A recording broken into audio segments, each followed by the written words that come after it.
এই 5 প্রশ্ন করার আগে আদম সন্তানের 2 পা নড়বে না। 1 নাম্বার আন উমরিহি ফিমা আফনা, জীবন সম্পর্কে প্রশ্ন করা হবে, জীবন কোন কাজে কাটিয়েছে। 2 নাম্বার ওয়া আন শাবাবিহি ফিমা আবলা, যৌবন সম্পর্কে প্রশ্ন করা হবে, যৌবন সে কোথায় বিনাশ করেছে। 3 নাম্বার ওয়া আন মালিহি মিন আইনা ইকতাসাবা, সম্পদ সম্পর্কে জিজ্ঞাসা করা হবে, সম্পদ সে কোথা থেকে কামাই করেছে। 4 নাম্বার ওয়া ফিমা আনফাকা, সম্পদ সে কোন খাতে ব্যয় করেছে, এই প্রশ্ন করা হবে। 5 নাম্বার ওয়া আন ইলমিহি বিমাযা আমিলা ফিমা আলিমা, ইলম সম্পর্কে জিজ্ঞাসা করা হবে, ওয়াজ মাহফিলে আইসা যা জানছেন তা মানছেন কিনা, এই ব্যাপারে হবে 5ম প্রশ্ন। এই যে ওয়াজ মাহফিলে আসছেন না আপনারা, যা জেনেছেন তা মেনেছেন কিনা, এই প্রশ্ন হবে 5 নাম্বার। তো বলছিলাম দুনিয়ার জীবন আসল জীবন না, প্রকৃত জীবন আখেরাতের জীবন। এই আখেরাতের প্রকৃত জীবনটা যেন আমরা সবাই গ্রহণ করতে পারি, আল্লাহ তৌফিক দান করেন। এই জন্য বলেন আমার সাথে, ধোঁকা খাওয়া যাবে না। বলেন, বলেন দুনিয়া কামাই করতে গিয়ে ধোঁকায় পড়া যাবে না। ধোঁকা হলো আখেরাত ভুলে যাওয়া। তাহলে দুনিয়া কামাই করা দূষণীয় না, হালাল ভাবে কামাই করা দূষণীয় না, বাকি কামাই করতে গিয়ে ধোঁকা খাওয়া যাবে না। হুজুর ধোঁকা খাওয়া কি? দুনিয়া কামাই করতে গিয়ে আখেরাত ভুলে যাওয়া, এটা ধোঁকা খাওয়া। সহিহ বুখারী একটা হাদিস শোনেন, 6433 নম্বর হাদিস। এই হাদিসের বর্ণনাকারী উসমান ইবনে আফফান রাদিয়াল্লাহু তাআলা, তার থেকে হাদিসটা বর্ণনা করছেন হুমরান ইবনে আবান। এখানে অনেক উলামা হযরত আছেন, মূল মতনে আছে আন্না আবান, ইমাম বুখারী শেষে বইলা দিছে এই ইবনে আবান দ্বারা উদ্দেশ্য হুমরান ইবনে আবান। এই হুমরান ইবনে আবান বলেন, আতাইতু রাসূলুল্লাহ আতাইতু উসমান ইবনে আফফান বিতুহুরিন, আমি হযরত উসমান গনির কাছে ওযুর পানি নিয়ে আসলাম। ওয়া হুয়া জালিসুন আলাল মাকাইদি, তিনি আসনে বসা ছিলেন। ওযুর পানি নিয়ে আসার পর আমি তাকে দিলাম, তিনি ওযু করতে লাগলেন। ফাতাওয়াদ্দা ফাহসানাল উযুআ, সুন্দরভাবে ওযু করলেন।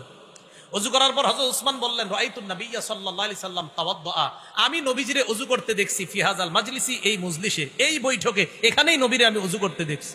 ফাহসানাল উযুআ, সুন্দরভাবে নবী ওযু করেছেন। এরপরে শুনেন, নবী বলেছেন, মান তাওয়াদ্দা মিসলা হাযা, আমার এই ওযুর মতো আমার যেই উম্মত ওযু করবে, সুম্মা আতাল মাসজিদে, অতঃপর মসজিদে আসবে, সুম্মা রাকাআ রাকাতাইন, অতঃপর 2 রাকাত নামাজ পড়বে, সুম্মা জালাসা, এরপর বসবে, গফিরা লাহু মা তাকদ্দামা মিন যামবি, তার আগের সব গুনাহ মাফ করে দেবে। এটা দুখুলুল মসজিদ উদ্দেশ্য হতে পারে। আমরা এই সুন্নতটা সবাই ভুলে গেছি। ওযু করে মসজিদে গিয়ে প্রবেশ করেই 2 রাকাত নামাজ, এই সুন্নাহটা সবাই ভুলে। শরীয়তপুর ওলামা পরিষদের উদ্যোগে মাহফিল, ওলামা হযরত সহ সবাইকে আমি উদাত্ত আহ্বান জানাই, জুমার দিন আপনারা যখন মসজিদে অনেক আগে আগে আসেন, 2 রাকাত নামাজ পড়বেন ইনশাআল্লাহ। কারা কারা পড়বেন ইনশাআল্লাহ? এই হারিয়ে যাওয়া সুন্নতটা ইনশাআল্লাহ আমরা জিন্দা করবো তো ইনশাআল্লাহ। প্রায় মানুষ ভোট যাচ্ছে, বসে যাচ্ছে, ঢুকতেছে, বসে যেতেছে। অনেকে তো মাশাআল্লাহ 11:30 চলে আসে, 11:45 চলে আসে। হুজুর তো আলোচনা শুরু করে 12:25, 30, লম্বা সময় আপনি মসজিদে বসে আছেন। তো যখন ঢুকলেন, ঢুকেই 2 রাকাত নামাজ পড়বেন, নামাজের আগে বসবেন না, 2 রাকাত নামাজ পড়বেন, এরপর বসবেন। যদিও মাসালা আছে কবলাল জুমার মধ্যে, ওই দুখুলুল মসজিদ তাদাখুল হবে কি হবে না, সেই মাসালাও আছে, সেটা ভিন্ন কথা। আমরা শুধু এতটুকু, দুখুলুল মসজিদের আমলটা শুধু জুমার দিন না, আর অন্যান্য নামাজ আছে আপনার, যে নামাজগুলা, ওই নামাজে আমরা যখন ঢুকবো, ঢুকার পর 2 রাকাত দুখুলুল মসজিদ পড়বো। বলেন ইনশাআল্লাহ। আল্লাহ আমাদেরকে তৌফিক দান করেন। এরপরে কবলাল জুমা 4 রাকাত, এটা আদায় করলেন। যদিও মুফতিয়ানে কেরাম বলেন যে কবলাল জুমার মধ্যেই দুখুলুল মসজিদ তাদাখুল হবে কি হবে না, এই নিয়ে তাদের চমৎকার আলোচনা আছে। আমি আবার ফিকহি আলোচনা করি না, এটা আমাদের আবরার ভাইয়ের আলোচনা। মাশাআল্লাহ, আল্লাহ তৌফিক দান করেন, হায়াতে বরকত দান করেন। তো বলছিলাম, রাসূলুল্লাহ সাল্লাল্লাহু আলাইহি সাল্লাম বলেন, আমার মতো ওযু করবে, করার পর মসজিদে যাবে, যাওয়ার পর 2 রাকাত নামাজ পড়বে, নামাজ পড়ার পর এরপর বসবে, তার আগের সব গুনাহ মাফ করে দেওয়া হবে। এরপর নবী যেটা বললেন, হাদিসের শেষে নবী বলেন, শোনো, লা তাগতাররু, তোমরা ধোঁকা খাও না। হাদিসের শেষে নবী বলেন, তোমরা ধোঁকা খাও না।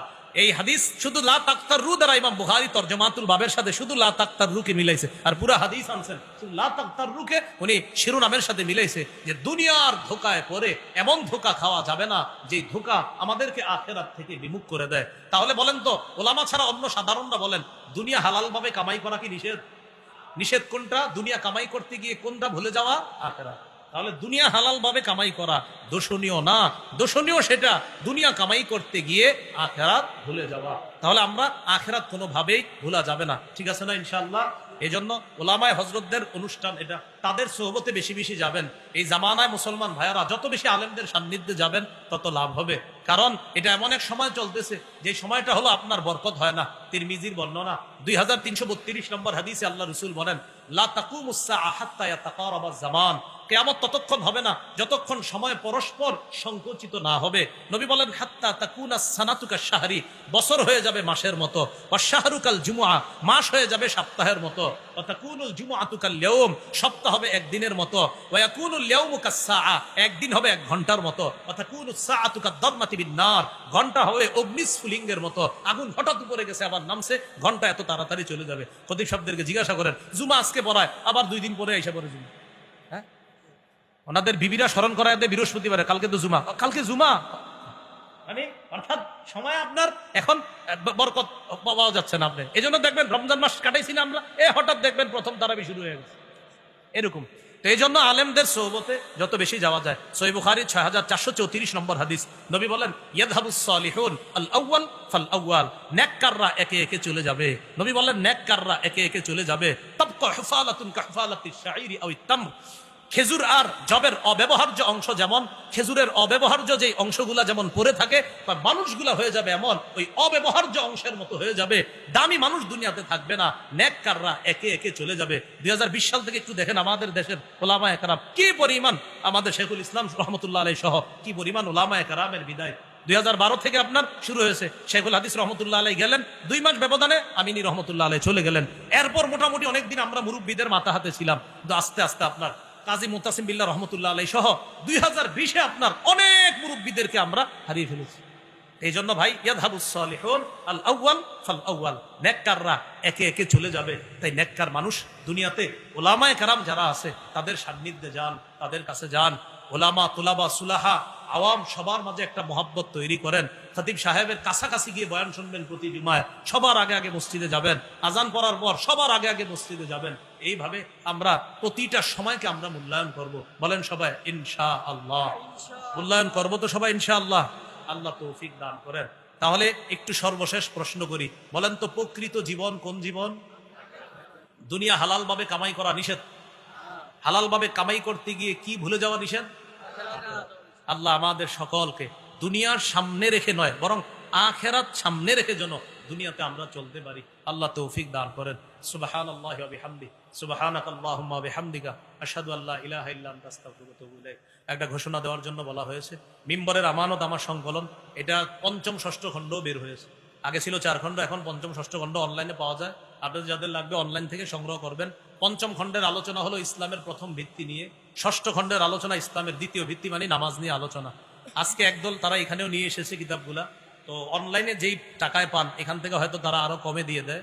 তো আপনাদের যাদের লাগবে, এখানে ওরা গাড়িতে নিয়ে এসেছে, বাকি গাড়িটা যেই গাড়িতে নিয়ে এসেছে ওই গাড়িটা আবার আমি নিয়ে এসেছি, এই জন্য গাড়ি থেকে সংগ্রহ করতে গিয়ে গাড়ির কাজ ভাঙা যাবে না, ঠিক আছে? তো এই জন্য আপনারা গাড়ি থেকে যদি সংগ্রহ করেন ওদের থেকে সংগ্রহ করতে পারেন। প্রথম খণ্ডটা যারা নেবেন স্বামী স্ত্রী একদম মুখস্থ করে ফেলবেন। আমি বারবার বলি 64টা অধিকার সন্তানের প্রথম খণ্ডে, এটা একদম জামাই বউ মুখস্থ করে ফেলবেন, ওই আলোকে সন্তানকে বড় করবেন। দ্বিতীয় খণ্ডে শিরিক, বেদাত, কুফর, তাওহীদ। তৃতীয় খণ্ডে হালাল হারাম। চতুর্থ খণ্ডে স্বামীর 24টা অধিকার, স্ত্রীর 19টা অধিকার। পঞ্চম খণ্ডে ইসলামের প্রথম ভিত্তি। আমাদের মুফতি হাবিবুল্লাহ মাহমুদ কাসিমি সাহেব যে বিষয় নিয়ে আলোচনা করেছেন এটা পঞ্চম খণ্ডের আলোচনা। অর্থাৎ হুজুর তো আলোচনা করেছেন আপনার ওমা তাশাউনার উপর ইমানে মুফাসসাল আর মুজমাল নিয়ে, তো ওখানে বিস্তারিত আলোচনা আছে। আর ষষ্ঠ খণ্ডের আলোচনা হলো ইসলামের দ্বিতীয় ভিত্তি, নামাজ নিয়ে আলোচনা। আল্লাহ আমাদের সকলকে আজকে যে আলোচনাগুলো শুনলাম বললাম আমল করার তৌফিক দান করেন।